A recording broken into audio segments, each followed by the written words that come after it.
Alors, j'ai accepté il y a quelques semaines de venir devant vous ce matin dans le cadre d'un travail, alors avec ma casquette de président du comité du Rhône de la Ligue contre le cancer.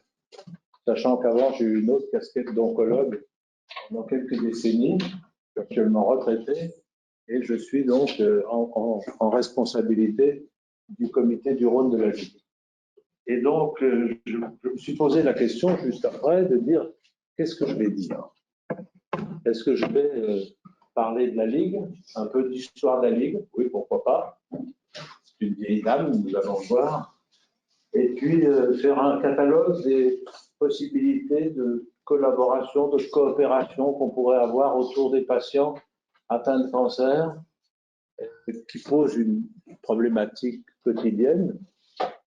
Et puis, je me suis dit, comme allait essayer de mélanger un peu tout ça, mais qu'il fallait, j'allais à un moment vous parler de ce qui fait la caractéristique des situations de pathologie, et notamment de la pathologie cancéreuse, qui est la totale hétérogénéité des situations auxquelles on est confronté. Le fait que vous avez choisi de travailler sur des personnes totalement isolées, ben voilà un facteur qui fait une spécificité pour chaque patient à son histoire. Et dans le domaine de la cancérologie, c'est vrai aussi. Pour toutes les autres pathologies, il y a une façon de raisonner qui doit toujours être la même. Et puis, il n'y a pas de mode d'emploi, il n'y a pas de recette de cuisine, il n'y a pas de couteau suisse de la cancérologie qui serait une arme qui peut tout faire. Donc, je crois que vraiment l'important, c'est bien de chaque fois se replacer dans la situation de la pathologie de chaque patient que vous avez devant vous. Alors, ça va faire un peu large comme sujet, mais je pense que de toute façon, dès lors que vous êtes confronté à un problème de la prise en charge des cancéreux, et je pense que les quelques notions que je vais au passage rappeler sont importantes pour votre quotidien. Alors, je vous présente un os de dinosaure qui vivait il y a 75 millions d'années en Amérique du Nord. Et ce dinosaure a eu un ostéosarcome. On a la preuve aujourd'hui. C'est un squelette de dinosaure qui a été mis à jour. Il avait une déformation très anormale sur le haut de dos du membre inférieur. Et on a pu apporter la preuve que c'était un ostéosarcome, c'était la même pathologie.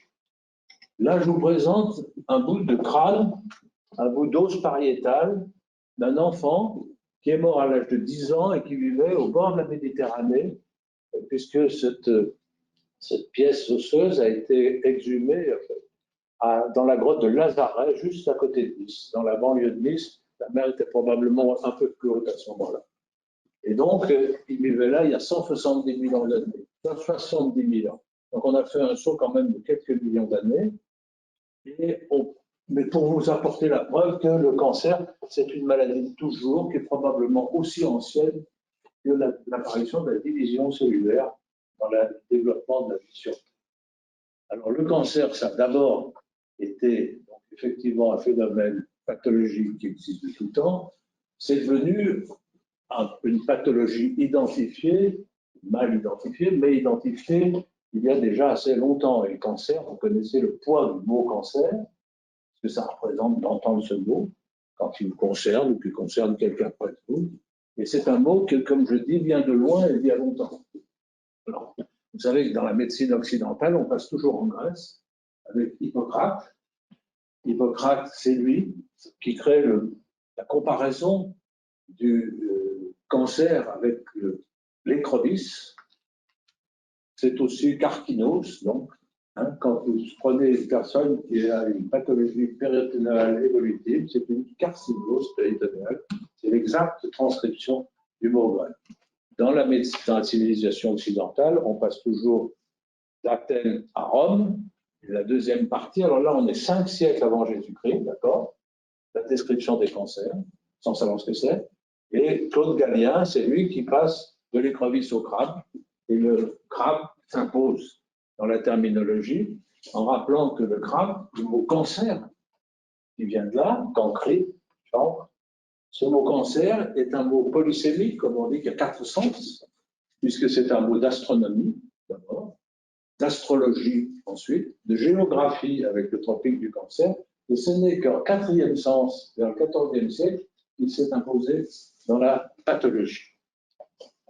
Alors, vers le XXe siècle, vers la fin du XIXe siècle, il y a un bousculement étonnant parce que les descriptions et les interprétations de Galien et d'Hippocrate sont restées très solides, mais enfin, ça n'expliquait pas grand-chose. Et il a fallu d'abord faire l'invention du microscope vers 1820 pour pouvoir savoir qu'un cancer s'était fait de cellules et qu'on ne s'était pas de la lymphe coagulée, etc.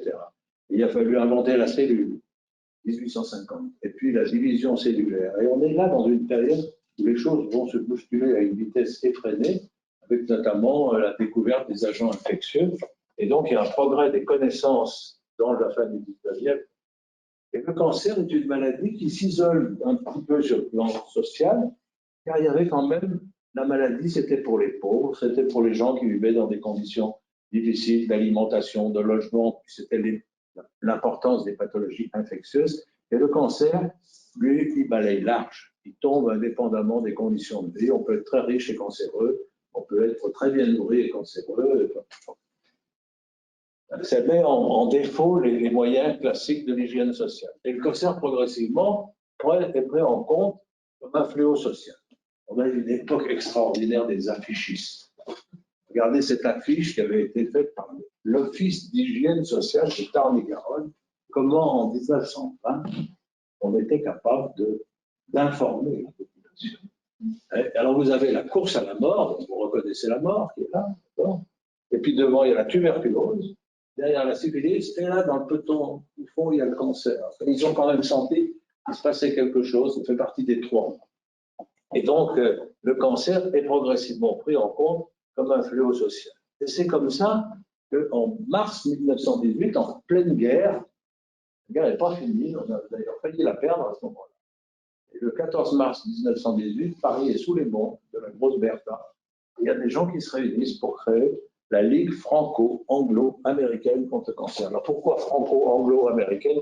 Parce que c'est nos alliés qui sont avec nous et qu'il y a des gens qui ont une prémonition et qui disent bon, on va essayer de finir cette guerre et on s'occupera d'une autre guerre tous ensemble. C'est la guerre contre le cancer. Et cette Ligue franco-anglo-américaine, vous voyez qu'elle est construite sous la pression des ambassadeurs, etc.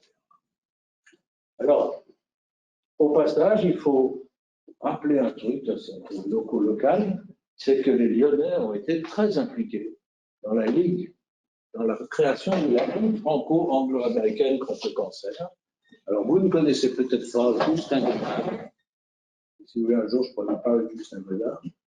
Justin Godard, qui était un homme politique français, lyonnais, qui était député du Rhône et qui avait été secrétaire d'État au service de santé et qui va participer directement, puisqu'il est président du conseil d'administration de cette nouvelle ligue et il le restera jusqu'à son décès en 1956.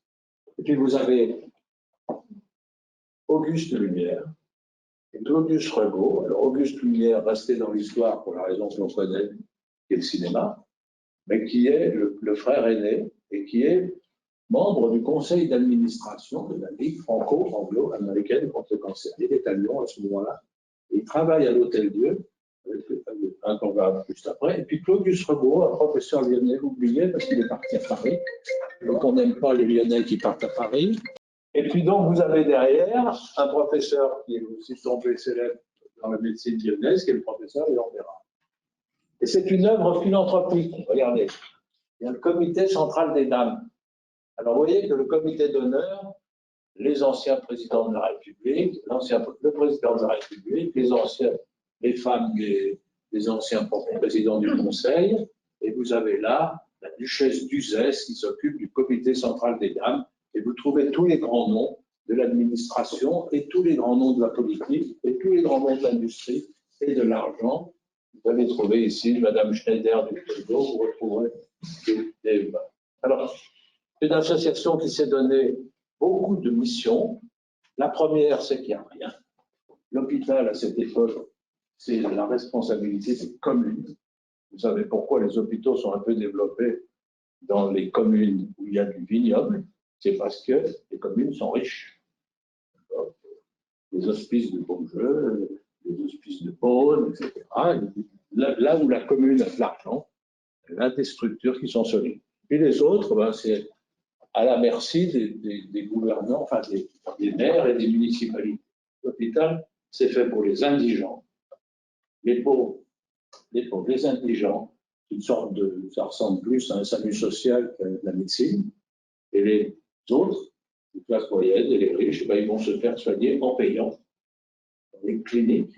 Pourquoi clinique? Parce que l'hôpital, c'est vraiment l'hospice hein, et l'hospitalité. Et clinique, c'est quand on s'occupe des gens qui sont couchés.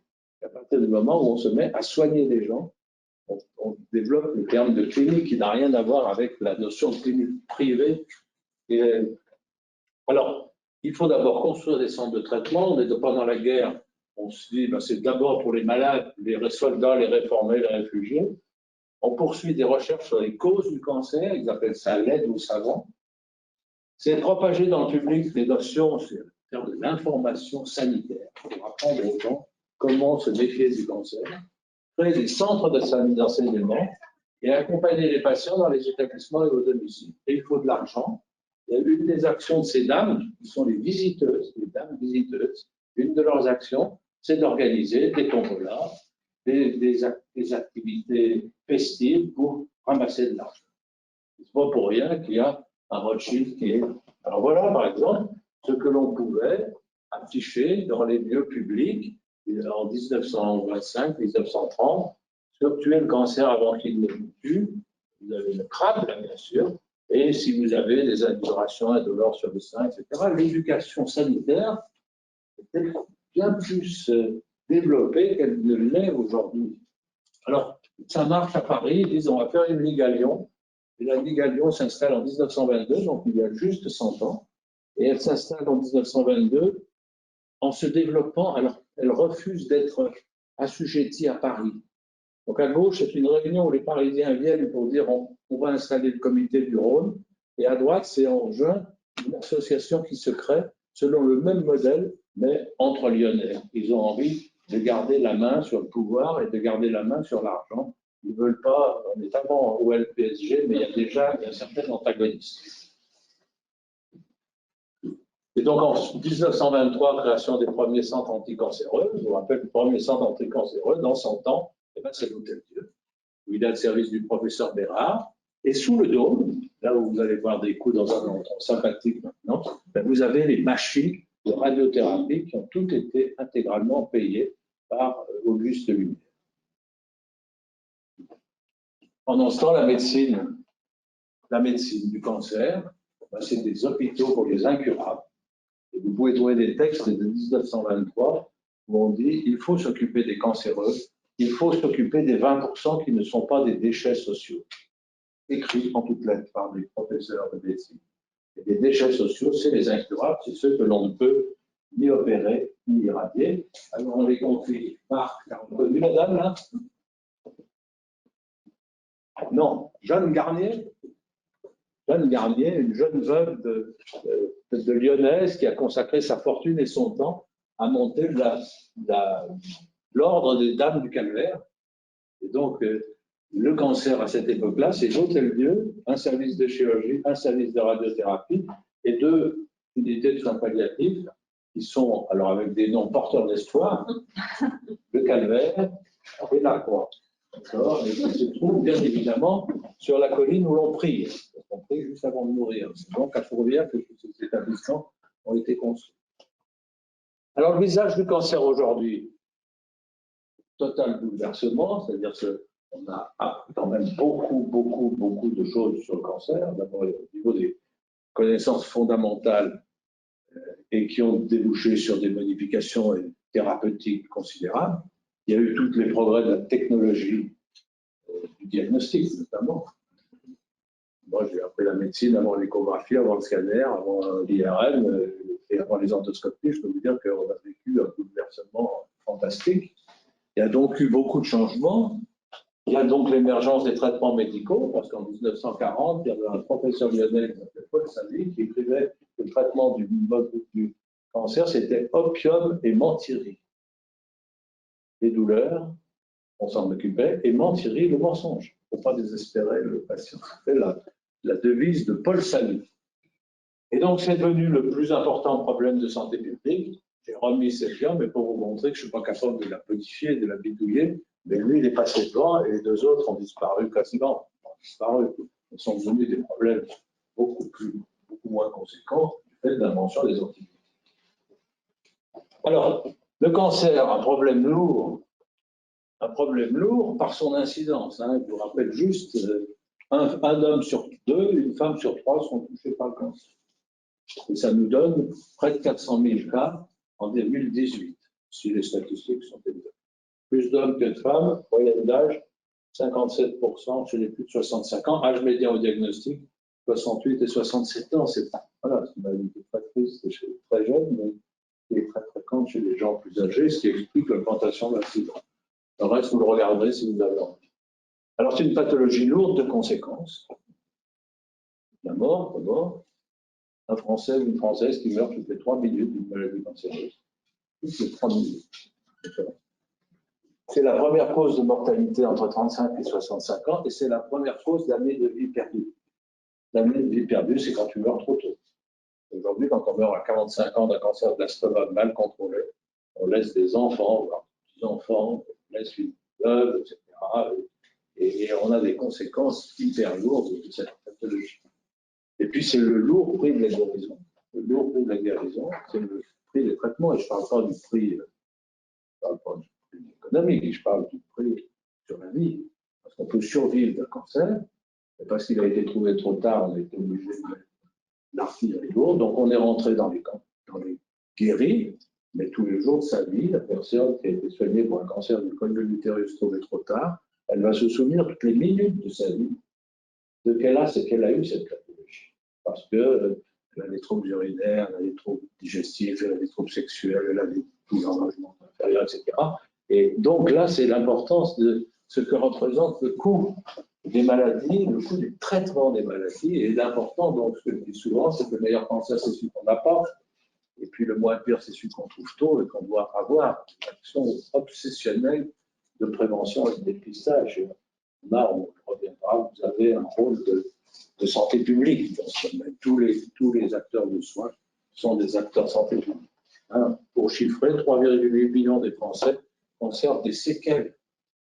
3 millions de Français qui ont été traités pour un cancer, 60% d'entre eux conservent des séquelles de leur pathologie.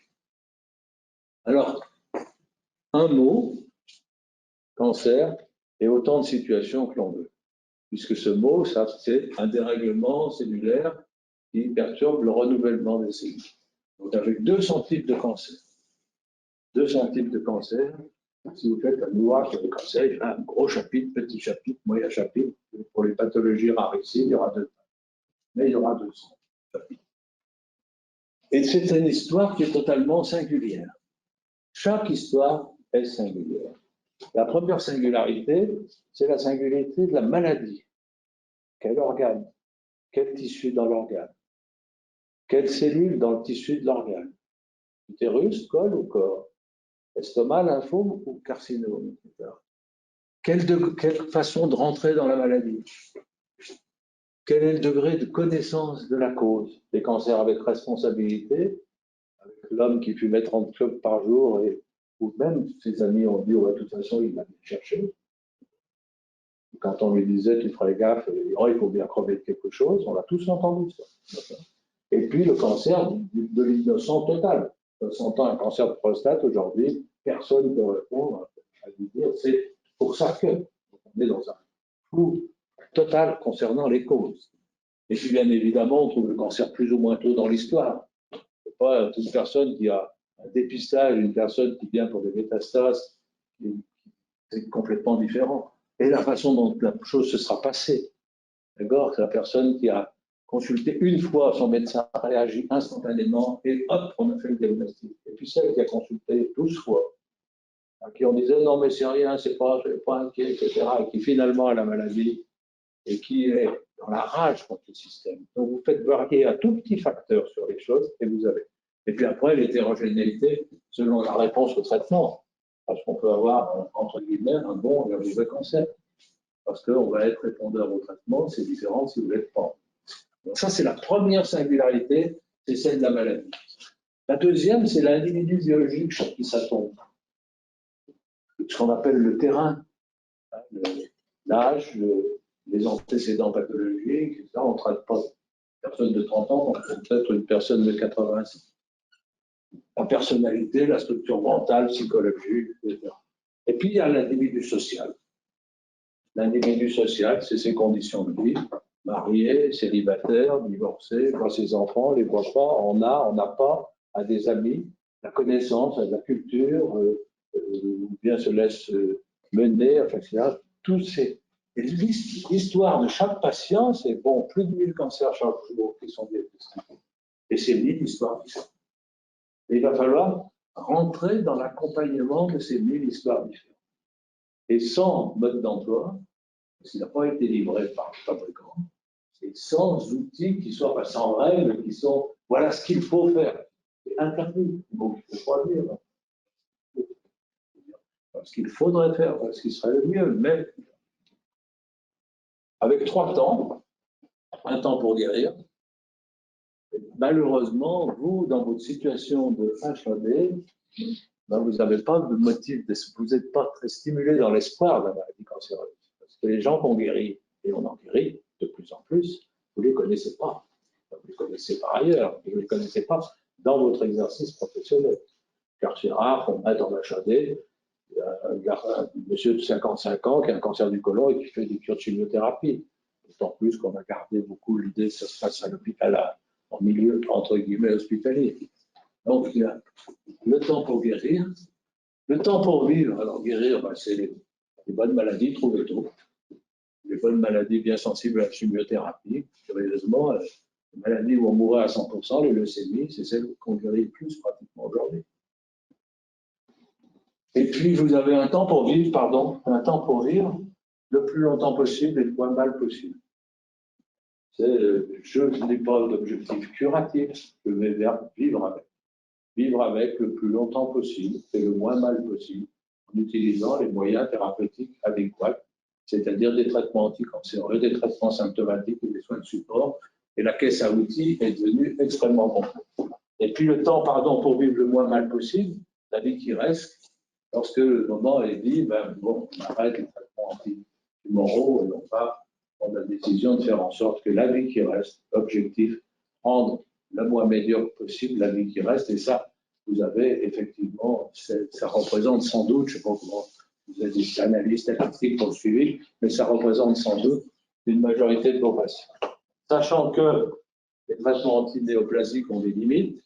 Les limites, c'est que le traitement 100% n'existe pas. Le traitement 100%, c'est celui dont on est sûr qu'il va marcher. Et 2 fois 100%, c'est celui qui éliminerait 100% des cellules. Le jour où on aura ça, on aura gagné. Mais on en est loin. Donc, on a actuellement, on vous fait ce traitement parce qu'il est possible que vous en ayez besoin. On vous fait ce traitement parce qu'il est possible, il est assez vraisemblable qu'il soit actif dans votre corps, mais je suis incapable de savoir s'il va être actif ou pas actif. C'est le principe du traitement du cancer. Il faut faire pour voir. Et puis, quand il y a diffusion métastatique, 150 000 décès par an en France, toutes les 3 minutes, de quoi sont dans les 3 minutes du temps. Ils ne sont pas morts de complications des traitements, ils sont morts de la maladie. Ils sont morts à un moment, parce qu'à un moment, une prolifération cellulaire incontrôlable chez un individu qui n'est plus en mesure de, soit on n'a plus de traitement, soit il n'est plus en mesure de subir les traitements, et c'est le temps de l'arrêt des traitements visés antinéoplasiques, qui est un des temps les plus douloureux de cette pathologie, un des temps les plus ambigus aussi dans la façon dont il se passe, mais ça on pourra en faire l'objet dans la discussion tout à l'heure. Et c'est la problématique du jusqu'où aller, en sachant qu'aujourd'hui on a tellement de traitements disponibles que les gens ont tendance à essayer, et encore essayer. Et donc, il y a plus de difficultés. Alors, on a aujourd'hui de plus en plus de patients qui sont traités. De plus en plus de patients qui sont traités pendant longtemps. Pourquoi? Parce qu'on a changé. On a changé notamment, élargi les indications, des traitements complémentaires, chimiothérapie, après intervention sur le cancer du sein d'abord dans les années 80, puis sur le cancer du côlon, puis etc. On a aussi, il y a 30 ans, quand on disait on va faire de la chimiothérapie à cette dame de 80 ans, il y avait sirène dans tous les coins, le cousin docteur, le machin, qui venait dire mais quand même, vous n'y pensez pas, etc. Donc on a inventé l'oncogériatrie parce que les gens peuvent être soignés, il faut se soigner d'une façon un peu particulière. On a mis à disposition des traitements, on regardait mourir les cancers du pancréas, on les regardait mourir. Et maintenant, on fait une chimio, deux chimios, ça fait mal, pratiquement toujours, mais on les traite. Cancer du rein, on les regarde mourir, on fait des traitements. De plus en plus de patients traités de plus en plus longtemps, ben oui, parce que moi, quand j'ai commencé, pour le cancer du sein, on avait l'anodlastie, de l'endoxan et le fluorouracil. Alors aujourd'hui, il y a toujours l'anodlastie, de l'endoxan et le fluorouracil, mais il y a etc. Donc on a élargi l'arsenal thérapeutique. Et puis le plus grand progrès qui n'a jamais pu être fait en chimiothérapie dans les années 80 et qui a permis de traiter les malades longtemps, plus belle invention, le prix Nobel de la médecine du soin, il est accordé à l'unanimité du jury à un monsieur ou à une dame, je pense que c'est un monsieur, qui a inventé la chambre à plantain. Il n'y a plus beaucoup de gens dans cette salle qui ont connu l'avant. Je vous promets que si un jour je ne raconte pas, je pourrais vous le raconter, c'est autre chose, d'accord? Et donc on a bouleversé les pratiques par un acte, par on appelle un dispositif médical. Alors, de plus en plus de patients traités, c'est la chronicisation de la pathologie, comme ça qu'on dit, qui a imposé qu'on s'occupe un peu de la qualité de vie. Moi, j'ai grandi avec des gens qui voulaient que ça réponde, qui voulaient que ça fonde, parce que ça mourait, les leucémies qui mouraient, il fallait les traiter avec une violence incroyable, et on a guéri. Et donc, il avait effectivement un besoin, il a eu besoin qu'on vive. C'était d'abord vivre, puis après vivre longtemps, mais en même temps s'impose de vivre le moins mal possible avec cette notion de la qualité de vie qui est tout aujourd'hui. Il n'y a pas un essai thérapeutique de nouveaux médicaments qui ne comporte pas un chapitre qui s'appelle qualité de vie. D'accord. Quel résultat? Je crois que c'est vraiment un élément très important. Donc, aller au-delà de la réponse du moral en s'intéressant aux évolutions dans lesquelles elle est optique. Alors ça, une évolution qui, moi je trouve, on peut en parler un peu parce que ça nous concerne beaucoup, c'est l'évolution des acteurs. Des acteurs autour du patient. Alors il y a d'abord eu les médecins. On va choisir la hiérarchie, mais pas par. La réalité, par l'idée que c'est eux qui sont les premiers dans la décision à dire voilà, pour ça, on va faire ça. Alors il y a les médecins oncologues. Les médecins oncologues, docteur Martin, âgé, oncologue depuis longtemps, oncologue à tout faire. À 40 ans, j'étais un généraliste du cancer. Aujourd'hui, c'est oncologue spécialisé. Neuro-oncologue, onco-hématologue, oncologie du sein, prostate, uro-oncologue, enfin voilà. Et dans les grands centres, dans les cancers du sein, tu as celui qui a des femmes qui ont des récepteurs hormonaux positifs, et puis tu as des triples négatifs, des femmes qui ont des récepteurs. Enfin, il y a une hyper-spécialisation. Danger de l'hyper-spécialisation.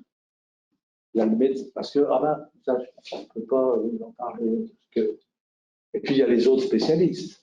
Dans l'établissement, il y a le spécialiste de la douleur. Moi, je peux parler de la douleur. C'est l'autre. Il n'a pas de consultation, il n'est pas là, et donc il ne travaille pas le mercredi. Enfin, il faut quand même qu'on sache qu'il y a quelqu'un qui garde quand même la main. Le médecin généraliste, bien sûr qu'il devrait avoir, théoriquement, mais c'est hyper compliqué. D'accord, il y a beaucoup de cancers. Mais aujourd'hui, si vous avez une clientèle de médecine générale, même assez riche, la probabilité que vous rencontriez certaines pathologies est quasi nulle. Quand vous avez certains cancers du poumon, qui représentent 4% de l'ensemble des cancers du poumon, et que pour ces 4% de cancers du poumon, il y a un médicament spécial. Personne n'a besoin de connaître ce médicament, sauf s'il rencontre le malade. Et donc, il y a un travail de formation et d'information et d'éducation qui doit être mené en permanence. Alors, les infirmières, en parlant pas, j'ai cherché le mot là. L'infirmière du quotidien. Parce qu'il y a les autres, les infirmières d'annonce, les infirmières coordinatrices, les infirmières de pratique avancée, les infirmières spécialisées. D'accord. Donc, l'important, c'est qu'effectivement, la spécialisation soit aussi, la personne qui se spécialise a un devoir de formation vers celles qui ne se sont pas spécialisées. Car aujourd'hui, dans un service, l'infirmière du service de douleur, enfin de l'équipe douleur d'un service, elle a entre autres un peu de bouteille dans le métier. Et un jour, elle en a marre de se lever à 6 heures. Elle va dire à 8-16, ça me dirait bien. Si je peux avoir mon apprentis, ça serait mal. Puis si je peux faire de la télétransmission le vendredi, ça serait bien. Et la douleur. La douleur, elle ne choisit pas. Elle ne choisit pas son heure. Alors, on ne peut pas dire, ah ben, vous aurez le médecin de la douleur ou la spécialité de la douleur qui sera là lundi. Non. Il faut que la personne qui s'occupe de la douleur soit éducatrice des autres, pas les laisser partir dans l'hyperspécialité qui fait qu'on est dans un couloir et qu'on ne connaît pas ce qui se passe dans l'autre. Les aides-soignantes, les pharmaciens, les acteurs de soins de support, psychologues, kinés, et puis sophrologues, le yoga, etc., qui sont devenus des acteurs. On parle de soins de support. Je parle pour les soins de support, oui. Avec tous ces soins de support fondamentaux qui sont les soins de support de. Vous savez, il y a le panier des soins de support. 4. Psy, diététique, douleur. Merde, il ne faut jamais. Les stabilisations. Psy, douleur, nutrition. Et mobilité. Puis après, il y a ceux qui sont pour l'estime de soi, ou l'image de soi, l'estime de soi, socio-esthétique, socio-coiffure, yoga, sophrologie, etc. Et donc, vous avez, peut-être que de temps en temps, vous avez dans votre prise en charge des gens qui ont un chemin, qui allaient régulièrement faire de l'art-thérapie, qui allaient régulièrement voir un sophrologue. Et la question va se poser, il en a besoin, il ne peut plus bouger, qu'est-ce qu'on fait pour répondre à cette attente qu'il a de voir se poursuivre quelque chose qui lui convient? Parce que les soins de support, alors je peux vous dire, le degré de satisfaction, 95%. Si vous proposez quelque chose à quelqu'un, ils sont toujours bien, ils tirent toujours bénéfice. Puis alors c'est là qu'il y a la place des associations. Sachant que les associations, il y a les associations comme la Ligue, il y a des associations qui est je vais vous le redire, une association un peu généraliste dans le cancer qui s'occupe de tous les aspects du cancer. Vous avez des associations qui s'occupent plutôt de certaines spécialités en pathologie. Il y a beaucoup d'associations d'accompagnement autour des enfants. Il y a un autre type d'association qui est généralement beaucoup plus discrète, c'est les associations de malades en fait. C'est entre guillemets les réseaux de patients qui se constituent parce qu'elles ont un point commun qui est la pathologie.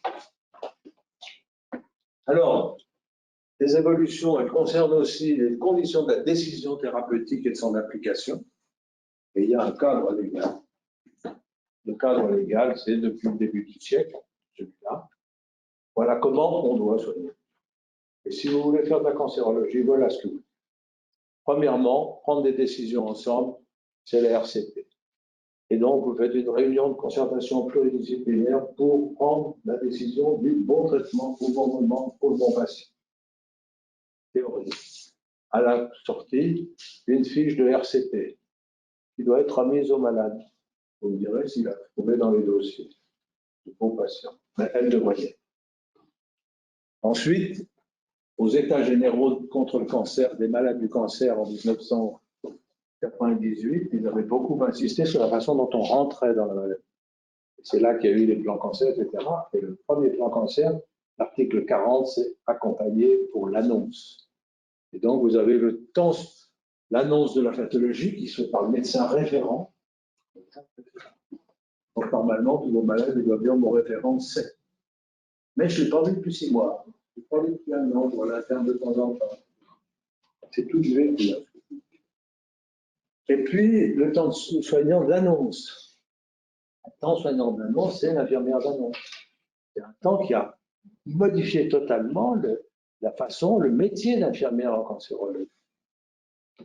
Et puis, c'est le PPS, Programme personnalisé de soins. Vous devez le trouver aussi. Et puis, c'est de passer du temps patient objet au temps patient acteur. Patient objet, moi j'ai connu, années 70, externe dans les hôpitaux, le malade est couché, le professeur est sur sa chaise en face, nous on est debout, on est moins vieux, moins haut dans la hiérarchie, et donc on parle au-dessus du malade. On ne parle pas de son cancer, on parle de son épi. Le mec, il cherche, on parle de son néoplasme, d'accord? On n'employait même pas le mot. Mais on parle comme s'il n'était pas là. On le voit un peu, le malade objet, la personne dans le coma. On ne sait pas ce qu'il entend. Et moi, je dis, si vous voulez, si on vous conseille de lui parler pendant qu'il est dans le coma, parce que vous avez envie de lui dire des choses, et que vous avez envie de penser qu'il entend, ne dites pas à côté de lui, oh ben il va moins bien ce matin, ils sont tous des cas machin, ça dans son tête. Donc, attention au patient qui peut redevenir objet parce qu'il est dans une situation de moindre perceptivité. Et ce cadre légal pose des questions, soulève des questions qui sont les limites de l'information.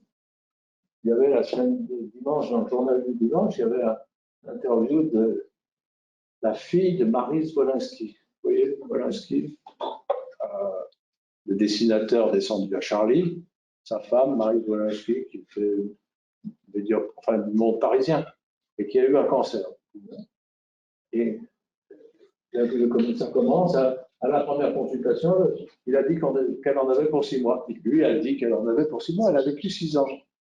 D'accord? Donc, attention aux limites de l'information. Et la meilleure information que l'on peut donner en médecine, c'est qu'on réussit à dire « je ne sais pas ». Je ne sais pas. Reconnaître sa méconnaissance. Alors, dans la vraie vie, j'étais on a jusqu'à 14h, 18h30, c'est ça? Jusqu'à 18h30. Oh, mais ça, je dois y arriver. Alors, essayez de se mettre à la place d'un patient qui entre dans le cancer. Essayez. Une chose qui est interdite, c'est de dire à un malade, je vous comprends. Je me mets à votre place, alors là, j'attire, c'est je me mets à votre place. Ouais, sans problème, je pense que c'est la seule personne qui a un passé pathologique, elle entend là.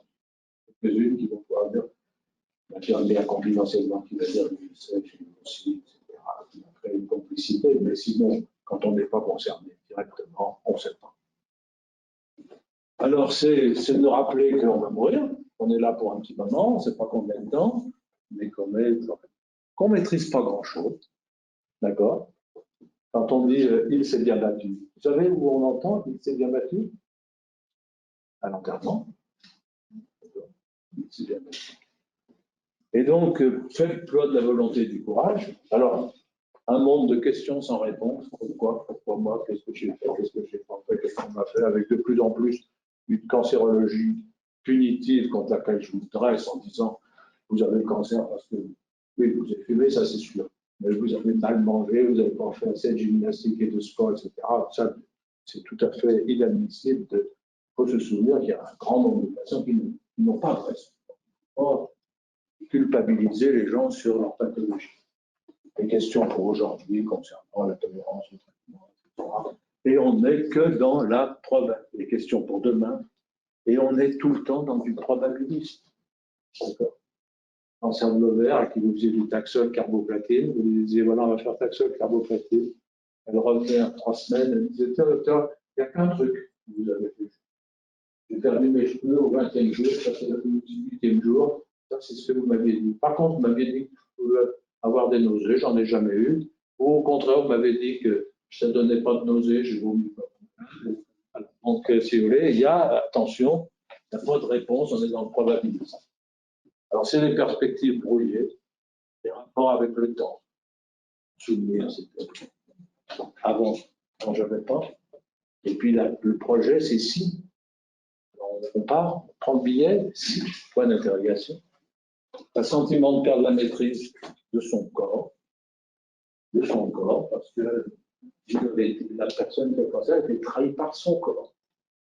Il faut qu'elle reprenne. C'est pour ça, les activités physiques adaptées autour de je reprends la main sur ce corps qui m'a trahi, c'est quelque chose d'important. Et puis le quotidien, la vie, c'est il va y avoir passage de l'infirmière, il y a consultation, il y a etc. La vie, c'est tu ne viens pas me voir parce que tu as un copain qui fait la chimio, que je n'ai jamais pu voir autant que prévu parce qu'il disait toi, attends, là, c'est le lendemain de la chimio, je ne suis pas bien, 3 jours après, je suis encore moins bien, etc. Et finalement, on n'a pas pu c'est devoir apprendre à cohabiter avec l'incertitude. Ils ont dit qu'il y a un nouveau traitement. Je les entendais. Mais finalement, je ne suis pas sûr que ça va marcher. C'est la 3e fois qu'ils me disent que le nouveau traitement va peut-être marcher. Le doute, la certitude. Être confronté à des traitements complexes, pour la plupart non dénués d'effets secondaires, c'est compliqué. C'était compliqué, c'est hyper compliqué. Le sentiment d'être perdu au milieu de tous les multiples intervenants, alors ça, tout le monde le dit. Essayer d'harmoniser les discours, mais même, c'est pas facile, hein, parce qu'il y a la façon dont tu parles, il y a la façon, il y a des gens qui sont bons pour ça, d'autres qui sont moins bons, et il y a des jours où tu es bon pour quelque chose et où tu es moins bon d'autres jours, où ça doit être grave, parce que le docteur faisait la gueule, sauf que le docteur, il a reçu un rappel fiscal, son gamin fait des pétards, etc., et il est ailleurs dans sa tête, d'accord? Et puis alors voilà, ça vient qu'on appelle ça des patients, et on passe son temps à attendre. Alors t'attends le résultat de la biopsie, t'attends le résultat du PET scan, t'attends le PET scan, puis t'attends le résultat du PET scan, puis t'attends le résultat de la décision de la RCP, et puis après, t'attends, et t'attends, quand tu es là avec vous, t'attends le passage de l'infirmière de la Châtenay, qui passe généralement bien toujours entre 11h et 11h30, mais parfois un peu avant, parfois un peu après, et ils attendent. Et ils attendent, et c'est dingue de gérer le temps. Vous savez qu'il vous reste peu de temps, et vous allez avoir cette gestion du temps qui est pourrie par tous ces événements extérieurs, et il faut s'efforcer de les aider à gérer. Alors pour le soignant, il faut être disponible. Vous êtes devenu sachant. Quand on a dit aux infirmières, vous allez faire des consultations d'annonce, il fallait que le contenu de la consultation d'annonce il soit connu.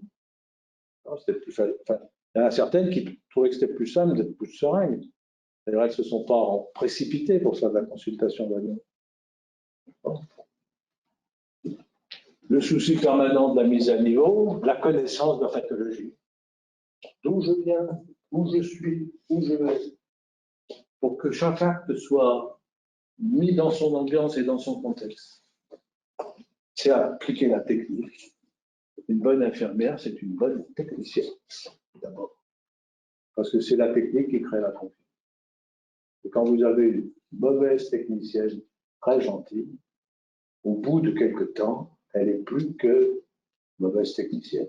On efface le fait, oh oui, on accepte tout d'elle parce qu'elle est tellement gentille avec les malades ou avec les familles. Sauf que les malades, ils attendent qu'un truc, c'est que ça ne tremble pas. Donc l'important, d'être vigilant pour évaluer en permanence. Parce que allô, je vais bien, oui, mais demain, je vais peut-être aller mal. Donc la vigilance s'impose. Avoir le souci de la transmission aux autres acteurs du réseau. Et puis, au-delà de sa pratique soignante, être un véritable acteur de santé publique. Vous rentrez dans une famille, vous connaissez cette famille, c'est un cancer du côlon. Vous avez le devoir de parler de la côlon, des cousins, des frères, des sœurs, de la maman si c'est un cancer du sein. Vous devez être aussi acteur de santé publique. Bon, on connaît ses limites, le juste équilibre dans la relation avec l'autre. Vous avez le droit d'être vachement ému, pleurer dans votre voiture un soir en sortant d'une maison, vous avez accompagné jusqu'au bout quelqu'un. Si vous pleurez 4 jours plus tard, il y a quelque chose qui n'est pas complètement réglé. Il faut prendre et poser. Car si on prend et qu'on ne pose pas, on est effondré. Alors c'est facile maintenant, ça s'appelle un burn-out. Maintenant, ça n'existait pas, mais ça existait quand même. ras-le-bol. Il ne peut plus y aller. Là, il faut trouver le moyen d'évacuer la pression, et donc là, sur la place des psy d'équipe, etc. Alors, la Ligue a été, une actrice tout à fait importante. J'ai déjà dit tout à l'heure, les malades prennent la parole, les États généraux, novembre 90. Les États généraux, c'est 1781. Dans chaque village, les gens venaient dire, je me plains du patron, je me plains du seigneur qui marche, qui a traversé les plantations avec ses chevaux en faisant sa chasse à courre, etc. Et donc tout ça est remonté et ça aboutit à la Révolution française. Merde. Les États généraux du cancer, c'est la même chose. La Ligue, c'est 103 comités départementaux. Ils ont réuni les comités, ils ont réuni les patients, ils les ont écoutés. Et c'est là que les patients ont dit, mais nous, voilà, moi j'ai assisté à des séances des États généraux, pas la première, la deuxième. Tu es forcé de faire bien, ils te foutaient sous la table. Tu avais la fille qui montait le micro, qui disait, ben moi, j'ai compris que j'avais un cancer le jour où j'ai perdu mes cheveux parce que j'ai compris que j'avais de la chimiothérapie. Et là, tu disais, mais attends, comment? Et ben, un mec qui disait, sans parler, mais non, je suis bien, voilà. Et donc, la consultation d'annonce, la RCP. Moi, j'ai compris, voilà, la RCP typique, c'est la patiente que tu voyais avec des métastases d'un cancer du sein, qui avait été soignée 3 ans avant, et tu la voyais, tu disais, ben, je vais m'occuper de vous, mais je voudrais juste savoir pourquoi vous n'êtes pas allé là où on vous a fait votre première chimiothérapie. Je ne connaissais pas son histoire encore, en détail, mais tu avais eu d'un appel. Et je me dis, mais non, docteur. Ils avaient discuté que j'ai de la chimiothérapie, mais finalement, il a dit non. Il avait envisagé de la chimiothérapie. Finalement, il a été rassuré, il m'a dit non. Et en fait, là, tu fais trop présage, tu me dis non, mais avec la tumeur que vous aviez à cette époque, vous auriez pu avoir une proposition de chimiothérapie, mais ce n'était pas pu, je devais lui dire. Vous auriez dû avoir. Et donc, RCP, etc. Donc là, ça a vraiment bougé. Et ça a bougé parce qu'il y a la politique qui s'en est mêlée. Et que les hommes politiques et les cancérologues, j'étais un peu dans le mot, mais je ne suis pas allé directement jusqu'en haut, j'étais dans les instances régionales, sont allés là-haut par l'intermédiaire de Madame Chirac. Et en 2002, Chirac, qui entamait son deuxième mandat, son quinquennat, a mis le cancer dans les priorités. Il y avait le handicap, le tabac, non, le handicap, les accidents de la circulation et le cancer. Alors, accident de la circulation, ben voilà, on nous a fait rouler à 80, mais il n'y a que 4000 morts. Hein. Le cancer, ils se sont remués, ça a été les plans cancer, avec tous ces progrès qui ont accompagné la. Alors, l'émission de la Ligue aujourd'hui, en gros, c'est notre devise, c'est tout ce que l'on peut faire contre le cancer, la Ligue le fait. Et je dis que moi, je dis pour toutes et pour tous, partout, tout au long de l'histoire. On est un peu universaliste. Dimanche, j'ai accompagné les dames en rose qui couraient pour elles, parce qu'on m'a demandé de faire un petit discours, ça m'énerve considérablement. De courir pour elles, j'ai fini le discours en disant, je voudrais juste que vous ayez aujourd'hui une pensée émue pour les hommes, pour eux, j'ai dit pour eux, parce qu'ils sont encore plus nombreux à avoir le cancer. Donc nous, on s'occupe un peu de tout le monde. Et donc, avant la maladie, on fait des actions d'information, de formation, d'éducation à la santé, contre le tabagisme, on est très engagé sur la vaccination HPV, qui est un défi de prévention qu'on a actuellement. On soutient la recherche avec, ça mange 50% de nos ressources. Et pendant la maladie, on aide beaucoup au financement des soins de support dans les établissements ou au siège de la Ligue. Et donc, on finance les soins de support. En l'état actuel, on finance de nos établissements, mettre un professeur d'activité physique adapté auprès des enfants du centre anticancéreux de l'IHOP, ça impose impérativement qu'on le paye, que vous le payez. La solidarité, nous, on est redistributeur de générosité. Donc, parmi les sommes que l'on obtient de nos donateurs, eh bien, voilà, il y a plusieurs dizaines de milliers d'euros qui partent pour financer le professeur BAPA qui s'occupe des enfants qui sont à l'IA. On a une aide directe aux patientes et aux patients qui ont maladie à fragiliser, si vraiment vous êtes là, vous êtes au contact Si vous sentez qu'il y a quelqu'un qui a des problèmes parce que reçoit le salaire, mais plus les primes, etc., il y a des frais, il y a des coûts restants, il y a des difficultés. Alors, avec une assistante sociale, on établit un dossier, on a une commission et on peut donner 450 €, alors pas tous les jours, une fois par an, 450 € qui peuvent aider à passer un petit cap, ou qu'on offre aussi on paye aussi de l'aide à domicile quand les gens rentrent de l'hôpital. Et puis on s'occupe aussi, après la maladie, de l'aide à la reprise de la vie et de l'aide au retour au travail. Alors, la Ligue à Lyon, elle travaille avec 6 salariés, une soixantaine de bénévoles, dont le président. Elle n'a rien à voir avec l'ARC, heureusement, j'espère.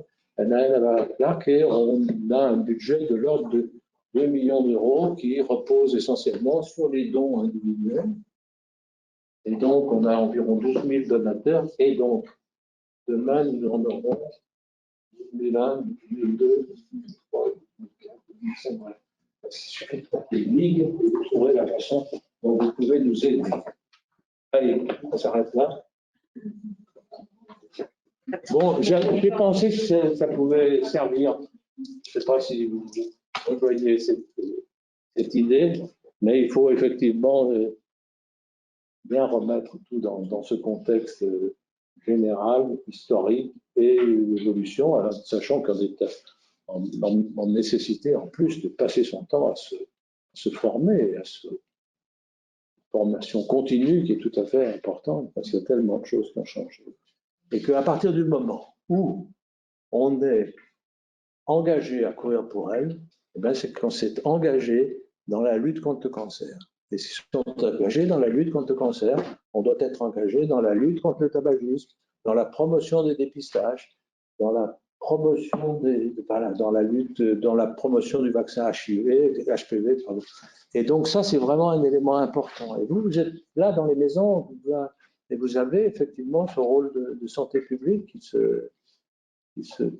qui est évident. Je veux dire. Oui, sur l'approche prévention et qualité, équilibre de vie. C'est ça? Oui, enfin, on peut pas faire.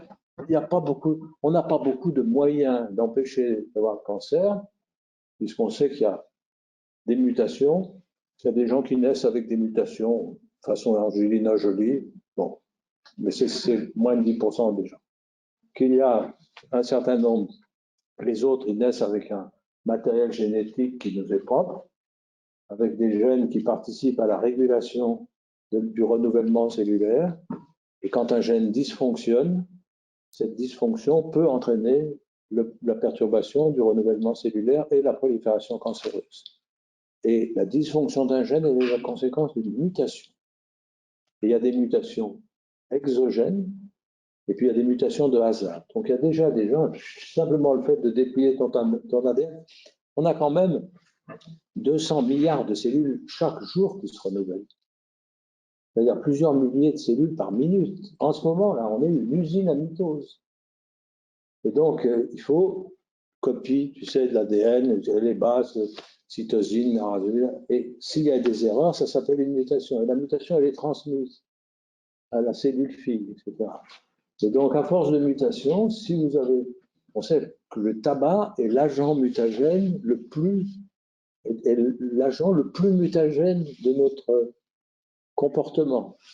Donc, on sait que si on fait des biopsies à des gens qui ont...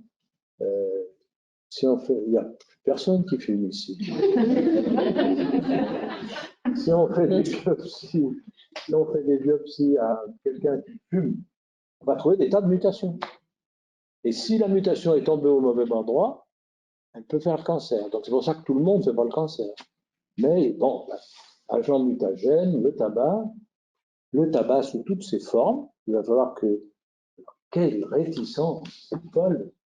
Le cannabis est nettement plus toxique que le pétard, et 6 à 7 fois plus cancérogène que la cigarette industrielle. Et donc aujourd'hui, il y a des gamins qui pétardent toute la journée et qui auront des cancers à 35 ans. Ils auront des cancers à 35 ans. le vaccin. Donc, il faut vraiment que la vaccination HPV, moins de 30% des filles en France qui sont vaccinées. Alors, vous êtes en âge d'être future mère, parce que la parité, c'est pas mal. Non, on n'est pas très nombreux. Ça permet de simplifier le discours. Vous allez être mère. Vous l'êtes peut-être déjà. Et aujourd'hui, vous savez, j'espère, que la vaccination HPV, c'est pour les garçons et pour les filles, et c'est pour les filles et pour les garçons, dès l'âge de 11 ans. Et qu'en Australie, le cancer du col de l'utérus est en train de disparaître. Il va être éradiqué dans les 10-15 ans qui viennent. Que le cancer, que le virus HPV, c'est pour les garçons, parce qu'ils font des tumeurs de la gorge, des tumeurs de l'anus, et que donc, aujourd'hui, il faut vacciner contre l'HPV, 2 vaccins, si la vaccination est commencée entre 11 et 14 ans, 3 vaccins, si elle est commencée entre 14 et 19 ans. On a bien fait, on a on a désexé et désexualisé la vaccination HPV, désexé pour la même liste que pour les filles. Donc d'accord, 100% des cancers du col de l'utérus sont liés à l'HPV, 100%. D'accord ? Mais il y a aujourd'hui 40%, aux États-Unis, il y a 40% des cancers de l'amygdale qui sont liés à l'HPV, pour des raisons sur lesquelles je ne m'étendrai pas, et qui sont l'évolution des pratiques sexuelles. C'est un virus qui passe contact, peau, muqueuse, etc. Donc voilà. Et donc aujourd'hui, il faut se battre pour que cette vaccination soit marche. Parce qu'il y a maintenant des millions de doses qui ont été administrées. On ne peut pas dire que le vaccin soit dangereux. Enfin, voilà. Alors, là, par contre, il y a une question à laquelle je n'ai pas du tout répondu. C'était la question fondamentale de la présentation. C'était de parler des directives anticipées. Après, c'est un axe. Un axe, oui, directive anticipée, ça fait partie de ce que j'appelle le cadre légal. Je l'ai indiqué comme étant le cadre légal. Les gens doivent avoir leur compte-rendu de RCP, leur PPS, machin, et puis ils doivent avoir signé un document qui s'appelle les directives anticipées. En fait, c'est surtout sur l'approche de nos équipes des directives anticipées. Et comment s'y prendre Alors, normalement, comment s'y prendre pour les faire signer? Comment parler, d'abord comment parler. Alors, normalement, ils n'ont rien à signer. Donc, mais comment enfin, normalement, ils les ont. Quand vous prenez les malades, la majorité d'entre eux devraient les avoir. On s'assure parfaitement de rassurer sur le bon fonctionnement du système hospitalier. On n'en a aucun qui arrive ici. Quand il n'y a aucun réducteur, avec directive anticipée qu'ils auraient pu élaborer, ils n'auraient rien à signer, rien à élaborer. Non, mais je suis d'accord. Mais donc, les LATA qui sont très compliqués, évidemment. Quand il y a d'un côté écrite par une équipe qui le fait dans son coin, mais ça, c'est très fréquent. Les réanimateurs ont dit on ne le prendra plus, le service à qui on ne fera pas ça, on ne fera pas ci. Il est rare que ça soit écrit dans le courrier et transmis à la famille. C'est ah oui. Ah ben là, de toute façon, le malade objet au-dessus duquel on parlait, il existe aussi quand, quand on, entre guillemets, on prend des décisions pour eux. Alors c'est vrai que le problème de la directive anticipée des gens qui vont bien, c'est moi si je dois mourir, c'est le moins mal possible, le plus tard possible, etc. Et puis va faire avec ça, je veux dire. Et la décision effectivement de suspendre les traitements, par exemple, c'est une manipulation difficile, hein. Mais parce qu'il y a un cadre légal, mais comme j'ai mis, ce cadre légal soulève des questions. Il soulève beaucoup de questions concernant effectivement le degré d'information. Comment veux-tu qu'un patient écrive des directives anticipées qui soient cohérentes et adaptées, enfin disent, manifestent, quand on est en train de lui proposer un essai thérapeutique de 3e ligne, enfin, regarde, voilà, Oui, mais en même temps, c'est dommage de leur présenter une fois que souvent, là, quand on fait les entrées, qu'on a des personnes en soins palliatifs en situation de famille, on leur présente les directives anticipées à un moment de leur vie où Voilà, c'est presque violent de leur proposer des règles. alors là, moi, Mais c'est tellement méconnu encore par. Mais là, vous avez le devoir de faire intervenir votre médecin l'institution, car c'est rare que des gens rentrent, c'est rare que des gens rentrent en soins palliatifs à l'HAD sans avoir été soignés quelque part. C'est très souvent qu'il n'y a pas de directive de soins. Mais effectivement, nous avons eu l'expérience d'une brièveté extraordinaire de prise en charge ce week-end concernant un patient qui est rentré à 11 h du soir et qui est mort à 8 h du matin. C'était quasiment programmé. Ben, je vais vous dire que moi, j'ai été appelé comme ami pas très proche. Voilà, un peu au dernier moment. Je l'avais vu 2 fois là, dans les jours précédents. Il avait pour moi pas trop mal, mort cérébrale, mais ça. Et puis il a eu une aggravation terrible sur le plan respiratoire dans la journée du dimanche. Donc, je suis repassé le dimanche en fin d'après-midi. On a discuté avec ses fils et sa femme. J'ai pas eu le réflexe de dire au fait, je lui demanderai à l'occasion. Est-ce que les directives anticipées ont été écrites? Il a été hospitalisé X fois. Et ben, j'ai pas eu le réflexe. Et donc, on a fait. Simplement, on est dans une présentation qui disait non pas il faudra leur dire, il faudra leur faire faire. La présentation avec pour objectif de rappeler qu'on est sur un droit fondamental de l'homme, d'être en étant en bonne santé ou en étant moins, plus tard dans l'évolution de la maladie, de rester acteur. Ça gêne beaucoup et toujours la médecine et les médecins dans certains contextes. Donc, au fond, l'idée était de démystifier ce qui devient insupportable pour chacun d'entre nous, que ce soit le médecin ou, comme je disais tout à l'heure, l'infirmière. Ce patient arrive chez lui, rien n'a été, non pas fait, mais rien ne nous a été transmis de ce qui pouvait être fait. Tu vois, la question n'est pas de jeter le drop en disant ils n'ont pas dit. Ça, les paléontologues ont passé leur temps à dire le médecin ne peut pas leur job, que là, on les laisse sous forme. Mais en 2022, il y a un peu dans l'idée qu'il y a peut-être une évolution pensée. Et quand on regarde ce qu'a fait l'assurance maladie, je trouve que c'est intéressant de réintroduire, moi, c'est les documents qu'on fait. Une chance, on a un petit problème informatique, ça nous arrive rarement ici. Je n'ai pas pu effectivement projeter les supports que j'avais institutionnels.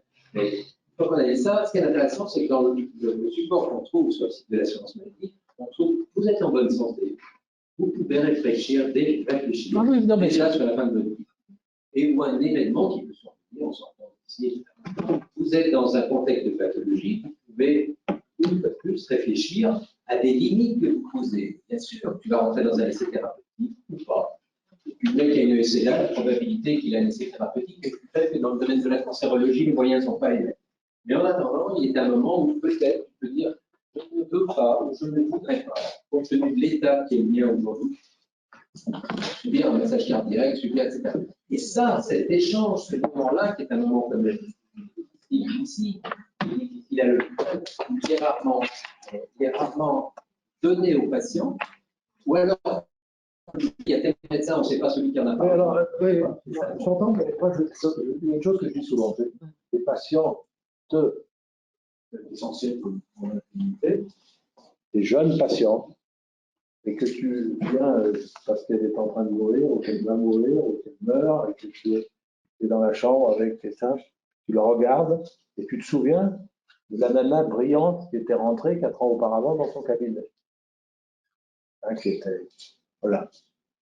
Et tu te dis, bon, si je lui avais montré une photo de ce qu'elle allait devenir, est-ce qu'elle aurait fait le chemin?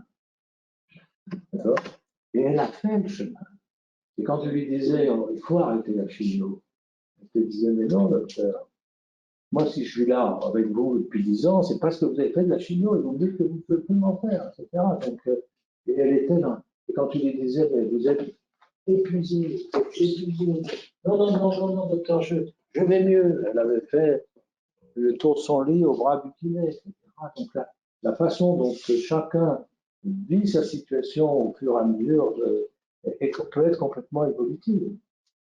Les gens qui sont farouchement opposés, ça sont déterminés aux aides actives, c'est exactement le même problème que la peine de mort. C'est irréversible. Et peut-être qu'il aurait changé d'avis, que quand on exécutait, on fermait toutes les portes au recours, à l'erreur judiciaire, etc. Une des raisons pour lesquelles on a dit peut-être qu'on les garde dans un coin, mais on leur coupe pas la tête. Et je pense qu'il y a là, la réflexion et va d'obtenir, nous médecins, un blanc-seing ou de fermer des portes. Et je pense au contraire qu'elle peut être complètement la possibilité d'ouvrir des portes des gens. Quand certains patients, effectivement, arrivent à la maison, ou dans mon service à l'époque, puis dans le tien, sans avoir la possibilité, peut-être à un moment, d'avoir pu dire des limites qu'ils auraient. Bien sûr, ces limites peuvent évoluer. Le golfeur qui est en pleine forme, un beau garçon qui est là de son golf, effectivement, envisager qu'il puisse être tétraplégique, Oui, bien sûr. le jour où il est tétraplégique, peut-être qu'il aura effectivement d'autres ressources. On est d'accord. Mais là, on est bien dans un contexte où, parce qu'à un moment, vous ne pourriez plus évoquer une orientation vers un traitement ou un autre, que vous réfléchissiez à ce que vous souhaiteriez qu'on fasse pour vous, c'est d'abord aussi engager dans cette société la négation de la mort pendant des années, qui est revenue sur une réalité qui est, on a deux certitudes, hein. Et on mourra. On ne passe pas les deux, hein, d'accord, on va essayer de faire ce truc. C'est de réintroduire quand même quelque chose qui est aidant à la fois pour la famille, le malade, l'équipe médicale, et la société. Une réflexion sur le bon sens quand même. Oui, oui. Et au fond, nos équipes, nous tous, et puis les infirmiers qui arrivent en premier à domicile, c'est difficile. En plus, il est en train de mourir. Mais la question n'est pas de dire, vous devez écrire. La question est simplement, à un moment donné, qu'on sache que ça fait partie d'un droit fondamental de l'homme, d'un devoir des soignants, et qu'ensuite, on peut rappeler le fait qu'ils peuvent, si c'est encore possible, pas évoquer, échanger avec leur médecin, avec l'infirmière. Le problème, je reprenais l'article du JDD de la fille de Maryse Wolinski qui explique que sa mère est partie à Jeanne Garnier pour se reposer et récupérer. Moi, j'ai vu des gens rentrer à l'époque des Charmelles. Dans ton service, les gens rentraient en disant il faut que je fasse une convalescence, ils arrêtent la chimie. Le problème, je me rappelle, il rentrait dans le service. Des amis, et tu vas le voir, il est en unité de soins palliatifs, et il te dit mais ça va aller mieux, ils vont me remonter. Tout le monde est rentré dans le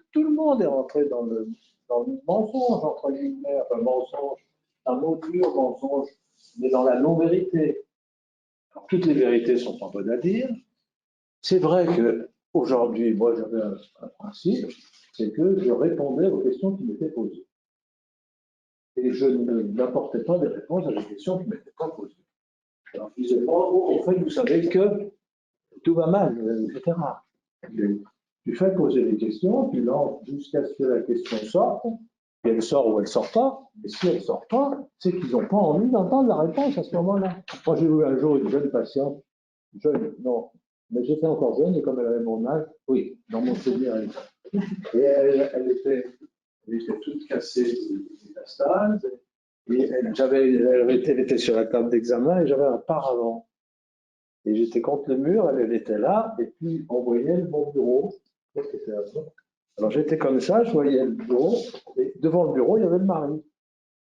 Et la petite me dit, docteur, est-ce que je peux vous poser une question? Je dis, oui, bien sûr, vous pouvez me poser une question.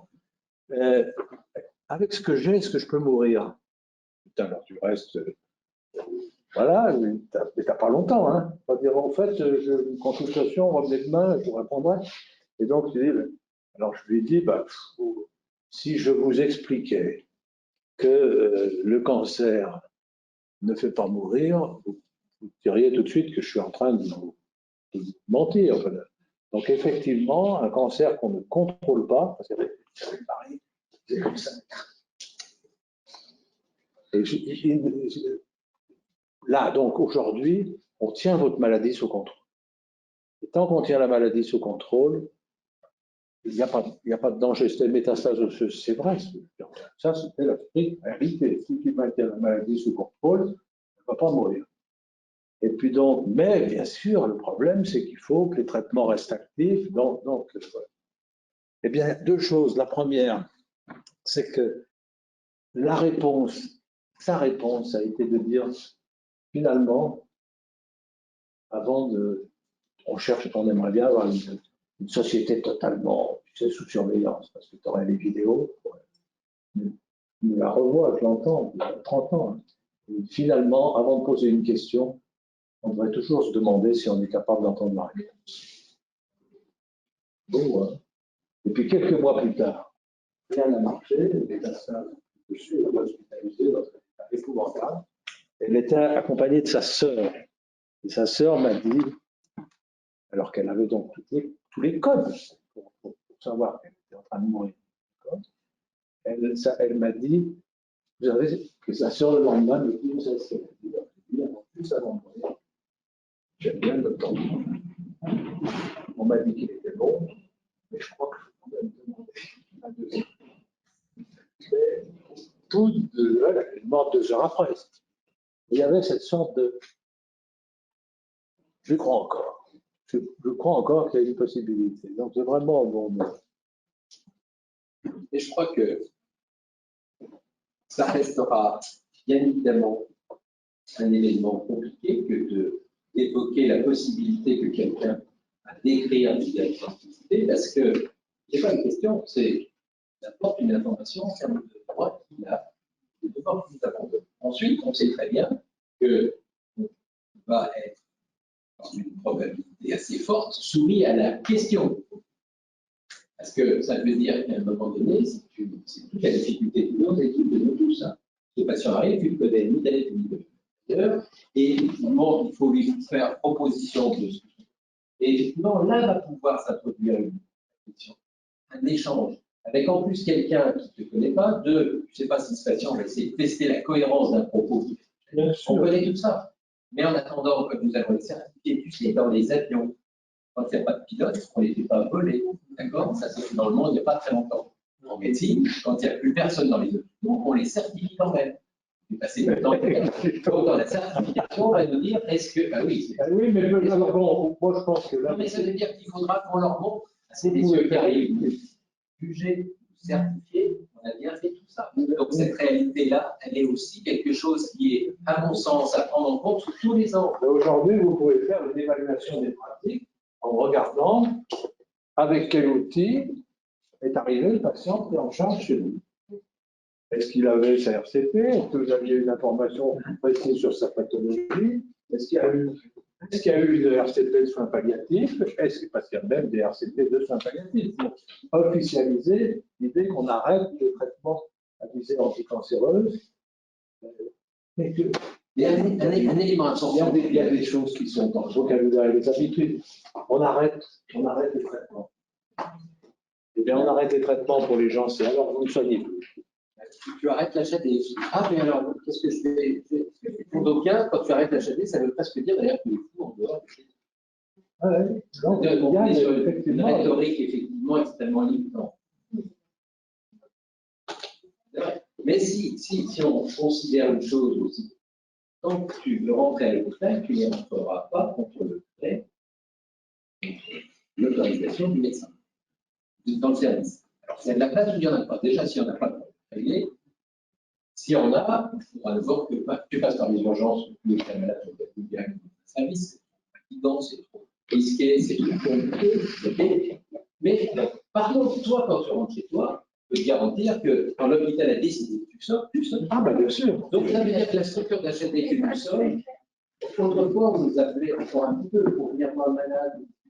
Maintenant, on va nous appeler de plus en plus souvent, et c'est déjà le cas pour nous dire qu'il est chez lui.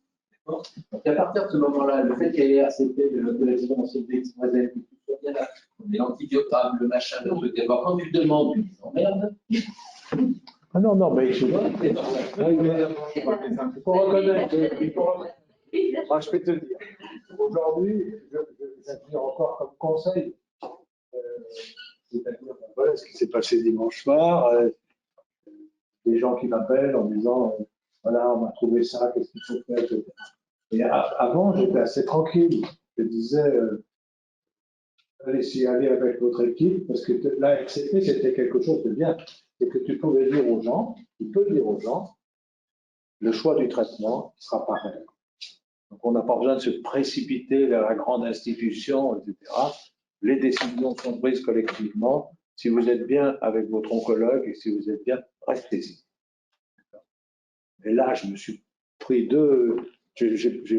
j'accompagne deux personnes, la sœur d'une voisine et un très bon ami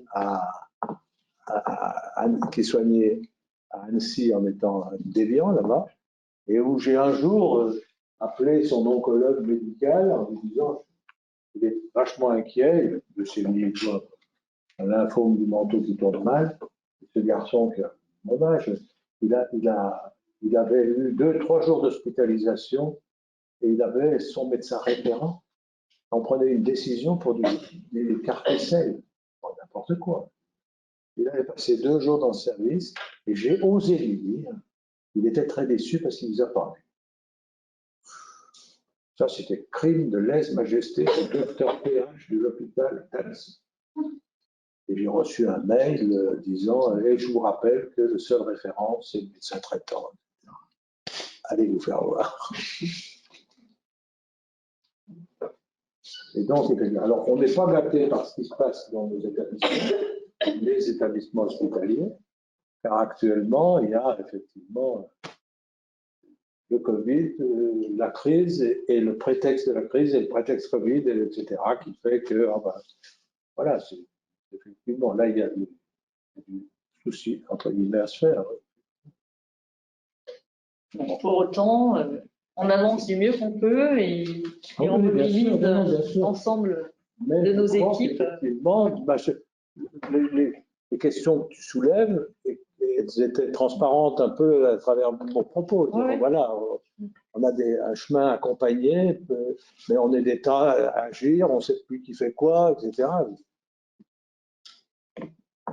Moi, j'ai quand même posé une sonde gastrique à mon voisin, qui était en hospitalisation à domicile, pas par soins et santé, une grande institution qui soigne le cancer.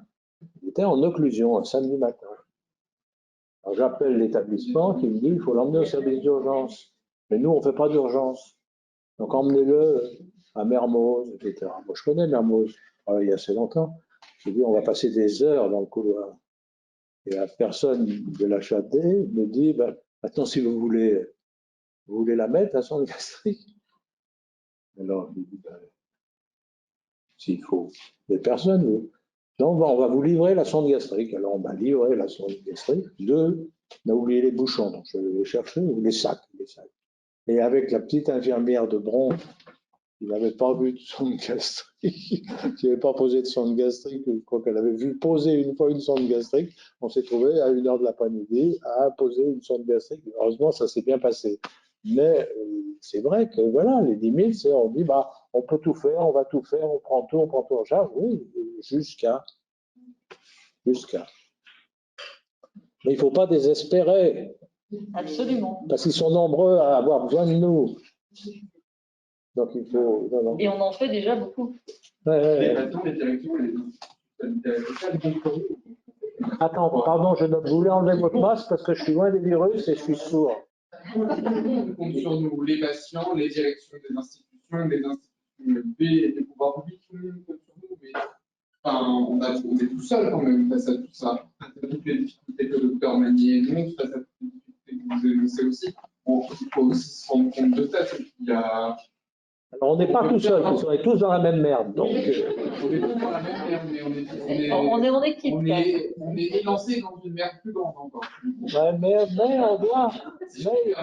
Mais il y a, dans un dysfonctionnement comme on a aujourd'hui de notre système de santé, il faut qu'on dépasse les intérêts catégoriels.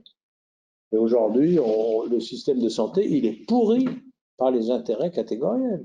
du syndicat des machins contre les syndicats des spécialistes, le syndicat des généralistes, le secteur 1 contre le secteur 2, les hôpitaux contre les cliniques, etc. Et ça, on a balkanisé le système de santé, et aujourd'hui, c'est vrai.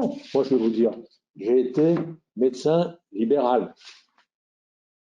Pas totalement par choix. J'avais qu'une envie, c'était d'être à l'hôpital. Pour des raisons non dépendantes de ma volonté, m'ont fait partir après mon temps de chef de clinique. Donc je voulais être hospitalier. Je me suis retrouvé médecin de clinique. Eh bien, j'ai fait 35 ans de pratique dans un établissement privé avec une double casquette lourde. J'étais médecin libéral dans un établissement à but lucratif, puisque c'était le nom de mon établissement. Eh bien, 5 ans plus tard, je suis président de la Ligue.